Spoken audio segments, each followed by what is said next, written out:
Hello বন্ধুরা, আবার একটা নতুন ভিডিও নিয়ে চলে আসলাম। রাতের বেলা আমার ছোট বাচ্চা 2 বছরের, তার খাবার রেসিপি। এটা আছে মুসুরির ডাল, একটা ছোট্ট আলু, একটা পেঁয়াজ, এটা আছে কুমড়ো, ছোট্ট একটু কুমড়ো কেটে নিয়েছি, আর এটা আছে ডালিয়া। এগুলো দিয়ে আজকে আমি একটা রাতের বেলা ডিনারে খিচুড়ি বানাবো। ঠিক আছে, আমি এখন এগুলো কুচে ফেলি। ছোট্ট ছোট্ট করে কেটে নিয়েছি, নিয়ে ধুয়ে নিয়েছি, ডালটাও ধুয়ে নিয়েছি, ডালিয়াটাও ধুয়ে নিয়েছি। এখন আমি এটা কিভাবে বানাচ্ছি এভাবে আপনারা দেখে নিন, দেখে নিয়ে ছোট্ট বাচ্চাদেরকে বানিয়ে খাওয়াবেন। রাতের বেলা সারা রাত ঘুমাবে, কিছু তো খেয়ে ঘুমায় না।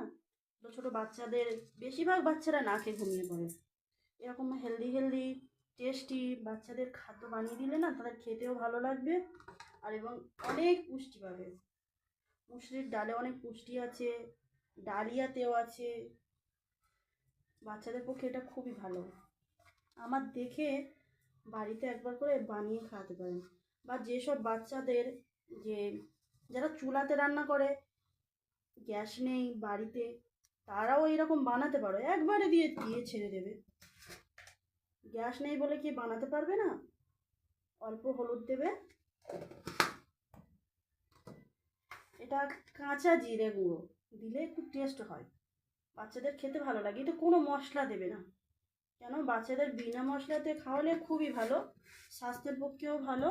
ডাক্তারেও বলেছে যে না মশলা খাওয়ালে বেশিরভাগ ভালো। আমার বাচ্চারা আমি মশলা খাওয়াই না, খুব কম মশলা খাওয়াই।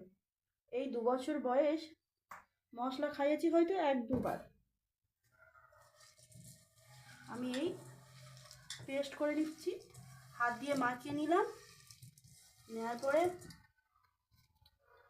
পরিমাণ মতো পানি দেবো, যাতে সিদ্ধ হবে আর ঠিকঠাক মতো হয়ে যাবে। পরিমাণ মতো পানি দিয়ে নিলাম, যদি লাগে পরে দিতে পারো, অসুবিধা নেই।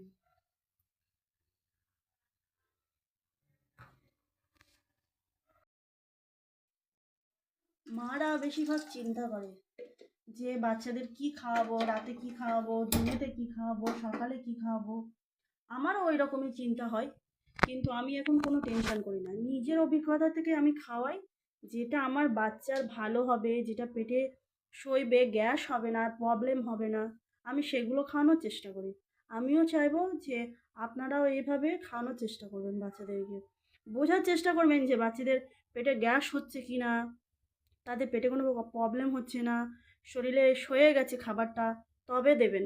তা না হলে একবার ট্রাই করে দ্বিতীয়বারে যে দেখছেন প্রবলেম হচ্ছে, দেবেন না। কেন, যা যেটা সেটিং হয়ে যায় সেটা তার পক্ষে ভালো, আর যেটা সেটিং হয় না সেটা দেওয়াটা উচিত নয়, কারণ এতে বাচ্চার ক্ষতি করে।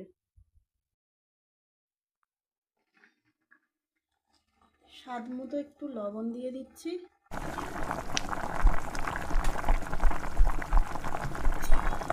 যে আলু দিয়েছিলাম না, এগুলো আমি পেস্ট বানিয়ে নেব।